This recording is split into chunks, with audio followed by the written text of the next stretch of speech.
Bom dia, irmãos, graça e paz, que o Senhor abençoe a sua vida, que o Senhor abençoe a sua igreja. Quero agradecer aí a compreensão dos irmãos. A igreja de Nova Campina está em assembleia para a eleição, e como nosso nome está aventado lá para a eleição pastoral, nós achamos por bem deixar a igreja à vontade para esse momento. E em virtude disso, o reverendo Herbert está lá acompanhando o momento da assembleia, e nós estamos aqui para humildemente compartilhar com os irmãos aquilo que o Senhor tem colocado no nosso coração. Quero agradecer também a compreensão do conselho dessa igreja nesse sentido. Que Deus esteja os abençoando. Momento de meditarmos na palavra de Deus, naquilo que o Senhor tem para os nossos corações. Eu gostaria que os irmãos abrissem suas Bíblias na carta de Paulo aos Efésios.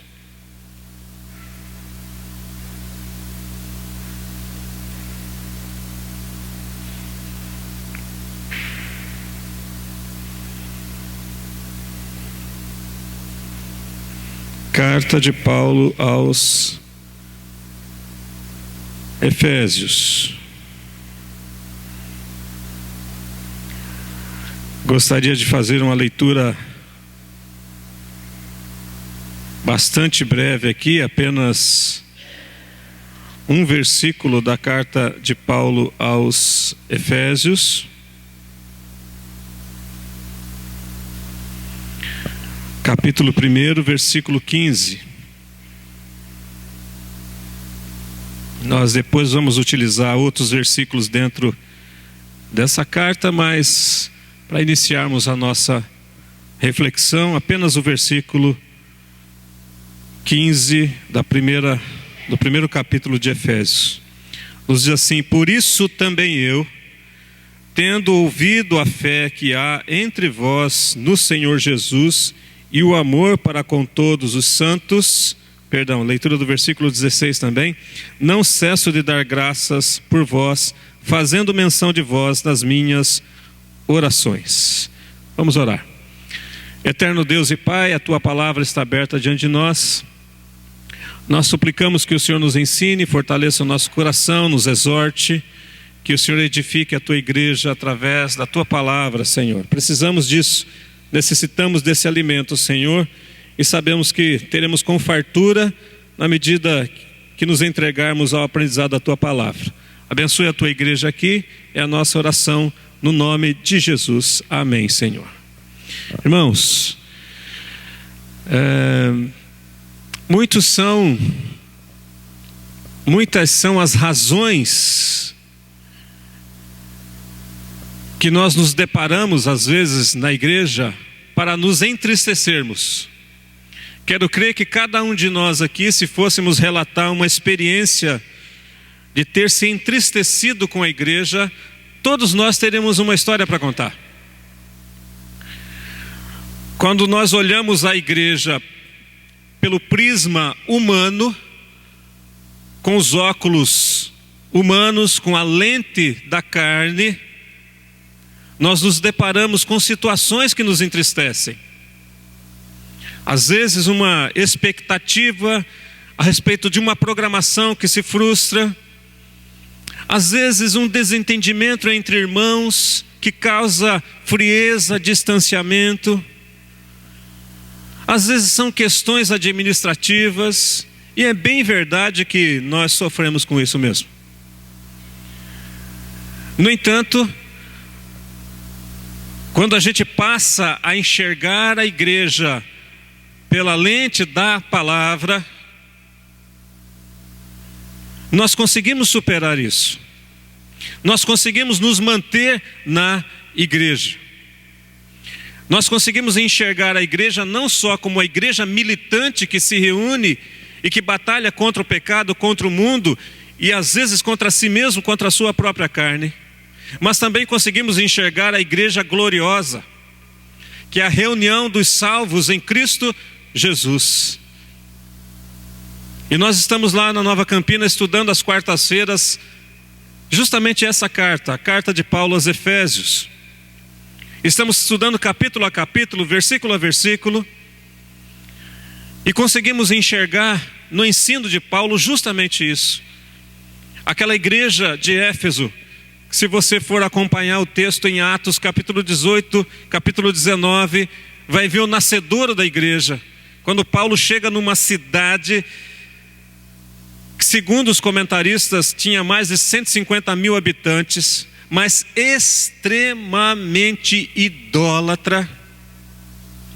Uma cidade cujo templo, a deusa Diana ou a deusa Artemis, era rico, era esplendoroso, era maravilhoso. Era um templo que para os gentios era tão sagrado que os ricos da época depositavam seu ouro no templo porque sabia que ninguém ia profaná-lo.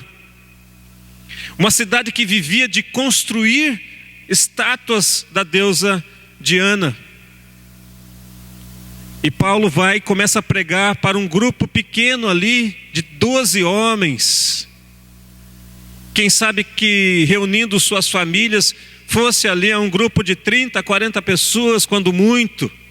Então você imagina uma igreja que não contava com 1% da população, que sofria certamente perseguição, mas que principalmente estava entristecida com o fato de Paulo, fundador da igreja, estar preso. Acompanhe o texto no capítulo 3, versículo 1 de Efésios, e diz assim: por esta causa eu, Paulo, sou prisioneiro de Cristo Jesus, por amor de vós, gentios. Então você imagina, tenta se colocar no lugar daquela igreja, alguém que os acompanhou, discipulou, falou de Jesus por 2 anos, criou um laço de amizade muito forte, agora está preso. Paulo, ele se encarrega de escrever para aquela igreja. Capítulo 1, versículo 1 diz assim: Paulo, apóstolo de Cristo Jesus, por vontade de Deus, aos santos que vivem em Éfeso e fiéis em Cristo Jesus, graças a vós outros e paz da parte de Deus, nosso Pai, e do Senhor Jesus Cristo. Paulo escreve para aquela igreja com a finalidade de fazer com que aquela igreja não se entregue à tristeza, fazer com que aquela igreja não descaia no seu semblante, fazer com que aquela igreja não perca o ânimo, fazer com que aquela igreja entenda o plano de Deus. Paulo chama aqueles homens de santos e fiéis. Paulo coloca no versículo 2: graças a vós outros e paz da parte de Deus. Por que Paulo coloca graça antes de paz? Porque ele quer ensinar naquela igreja que só temos paz quando somos alcançados pela graça. Significa que, mesmo prisioneiro, mesmo acorrentado, muitas vezes abandonado por alguns, Paulo sentia paz. Porque a paz não advém das circunstâncias vividas, mas vem da graça de Deus. O próprio Cristo diz: eu vos dou a minha paz, não vos dou como o mundo dá. Por isso graça vem antes de paz. A igreja precisa compreender isso. Nós precisamos compreender isso. Porque achamos muitas vezes que uma igreja pacificada é uma igreja onde não existe mais conflitos, onde a liderança toda é equânime, toda é homogênea nos seus pensamentos, nos seus ideais, onde não há dificuldades de relacionamento, onde não há dificuldade financeira, onde não há necessidade de disciplina. Ao contrário, a igreja sempre vai enfrentar essas lutas, sempre vai enfrentar os seus problemas, mas a igreja sempre terá paz. A paz que excede todo o entendimento, na medida que cada um de nós entendermos que fomos alcançados pela graça, pelo amor de Deus. E é isso que nos dá a paz. Paulo, ele ora pelos crentes. Aquele homem que poderia estar ressentido, aquele homem que poderia estar magoado, amargurado ali na prisão, ele diz assim no versículo 15 que nós vemos: por isso também eu, tendo ouvido a fé que há entre vós no Senhor Jesus e o amor para com todos os santos, não cesso de dar graças por vós. Paulo não pede dinheiro, Paulo não reclama da solidão, Paulo não se recrimina das algemas. Ele lembra da igreja e diz: eu agradeço a Deus por vocês. Quando nós compreendemos que apesar das lutas, que apesar das dificuldades cotidianas que temos com a igreja, essa igreja é o resultado do trabalho de Jesus, deixamos de lado as recriminações, abandonamos as frustrações e agradecemos.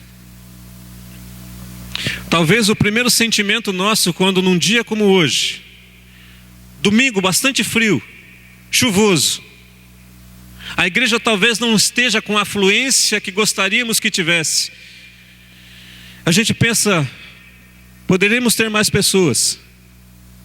Não deixe que isso entristeça o seu coração. Não deixe que isso tente convencê-lo de que a igreja está fraca hoje. De maneira nenhuma. Pense que essa igreja continua forte.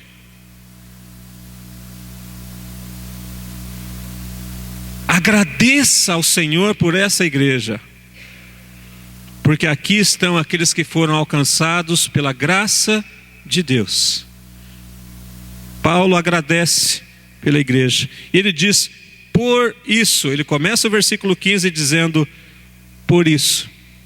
Paulo, ele tem por hábito, se você já leu as suas cartas completas já, você pode perceber que ele tem por hábito colocar a teoria, colocar a doutrina e depois colocar a parte prática. Então você vai encontrar muito nos textos de Paulo isso. Por isso, portanto. Paulo diz: por isso. Mas antes de dizer por isso, ele explica para a igreja por que a igreja é vitoriosa, por que a igreja tem paz, por que temos que enxergar a igreja pela lente da Escritura.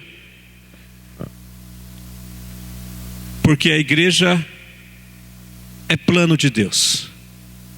O versículo 3 do capítulo 1 diz: bendito Deus e Pai de nosso Senhor Jesus Cristo, que nos tem abençoado com toda sorte de bênção espiritual nas regiões celestiais em Cristo.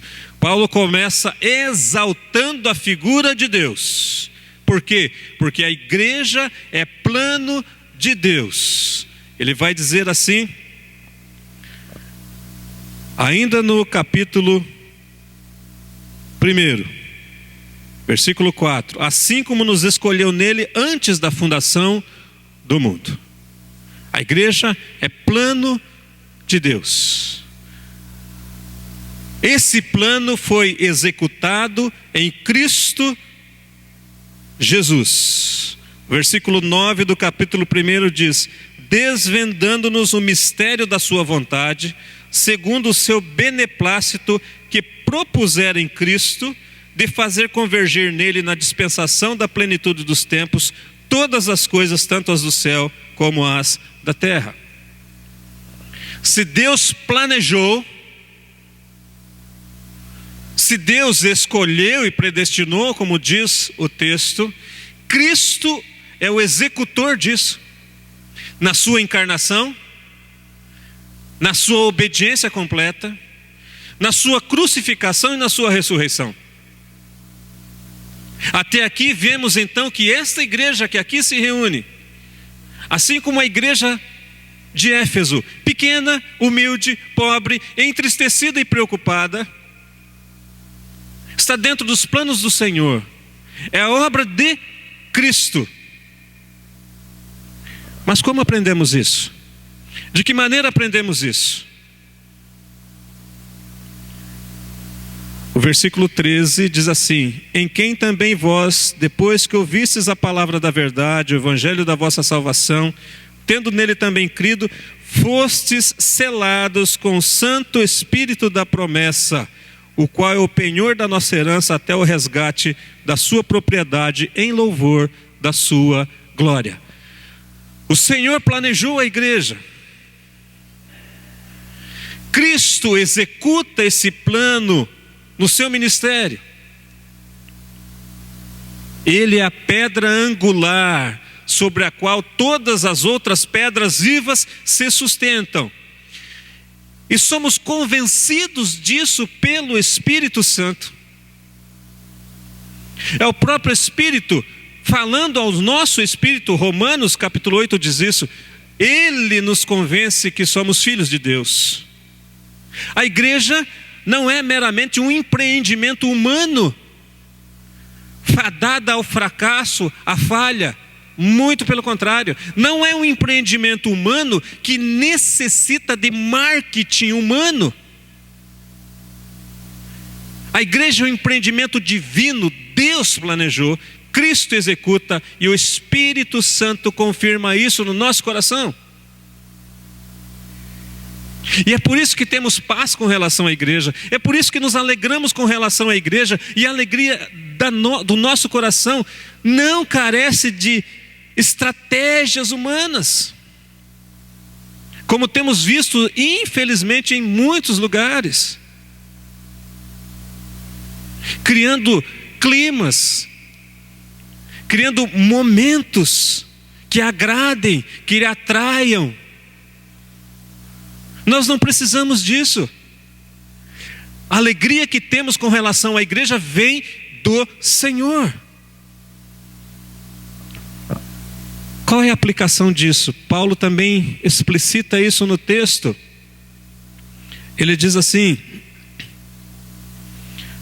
versículo 13: em quem também vós, depois que ouviste a palavra da verdade. A igreja de Éfeso, se você se reportar ao capítulo 18, 19 de Atos, vai ver que foi formada por pessoas que abandonaram a feitiçaria.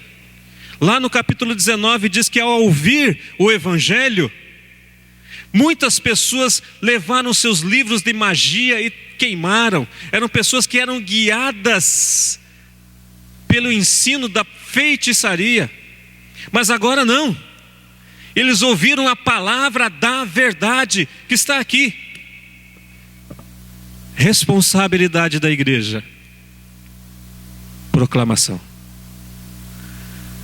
Deus planejou. Cristo executa.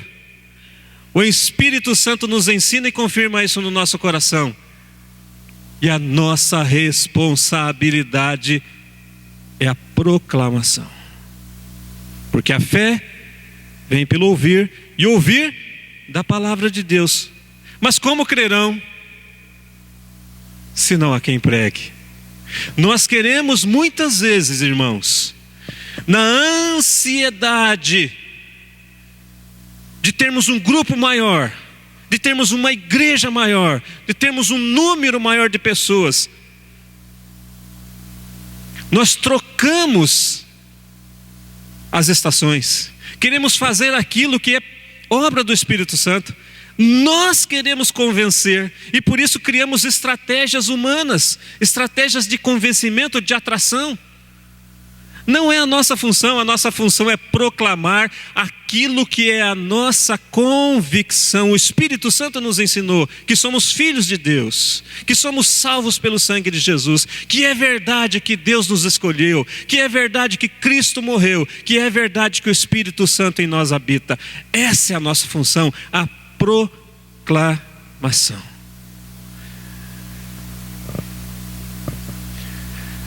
Motivo de alegria para o nosso coração, certeza, esperança. E Paulo diz assim, no versículo 14: o qual é o penhor da nossa herança, até o resgate da sua propriedade em louvor da sua glória. Por que proclamamos? Porque temos certeza da vida eterna. O que nos dá certeza da vida eterna é o penhor do Espírito Santo. Você sabe muito bem como se dá a negociação de uma penhora. Você tem um objeto valioso, deixa numa instituição bancária, recebe um valor referente àquilo, e aquele objeto fica lá, penhorado. É a garantia de que você vai resgatar. O Espírito Santo que em nós habita é a garantia que somos propriedade de Deus.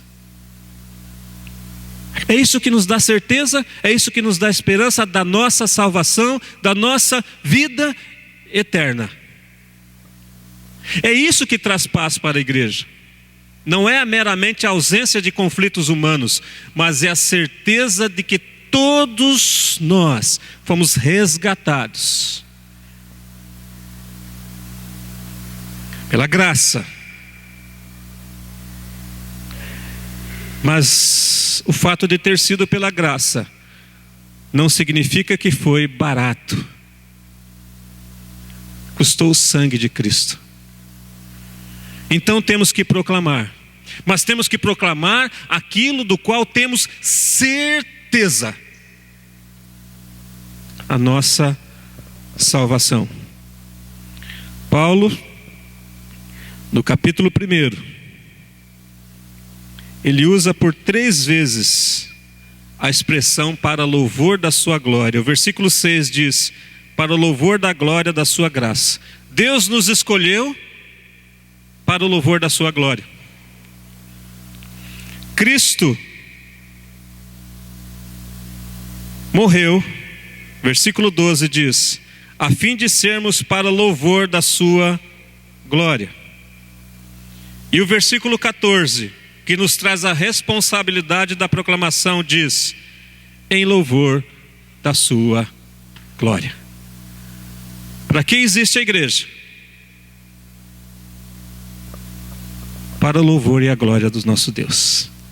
Porque Ele nos escolheu para o louvor da sua glória. Porque Cristo morreu no nosso lugar, perdoando assim os nossos pecados e nos justificando para o louvor da sua glória. Porque a igreja agora tem essa responsabilidade tão grande da proclamação? Apenas para aumentar o rol de membros? Apenas para crescer financeiramente? Não. Para o louvor, para a glória do nosso Deus. Que Deus seja louvado. Que possamos vencer, irmãos, as tristezas que muitas vezes nos acometem. Como Paulo está ensinando a igreja de Éfeso. Superem isso. Estou preso aqui porque é plano de Deus. Estou aqui justamente porque estou pregando o evangelho para vocês gentios. Que possamos superar as pequenas frustrações que às vezes compõem para minar a nossa alegria com relação à comunidade. Não através de artifícios humanos e estratégias humanas, mas olhando para o plano de Deus. Deus escolheu. Cristo morreu, ressuscitou. O Espírito Santo nos convence. E agora somos chamados a proclamar. Proclamar aquilo no qual temos certeza. Que Deus nos abençoe. Que Deus abençoe essa igreja em nome de Jesus. Amém? Feche os olhos, vamos fazer mais uma oração. Amado Deus e eterno Pai, que nessa manhã, Senhor Deus, nenhum traço de amargura, tristeza com relação à igreja possa ser visto no nosso coração, na medida que a Tua palavra nos ensina coisas maravilhosas, ó Pai. Que essa igreja continue lutando pela fé, que essa igreja continue sendo baluarte, coluna da verdade, que essa igreja tenha paz, a paz que vem de Ti, em nome de Jesus. Amém, Senhor Deus. Amém. Deus abençoe, irmãos.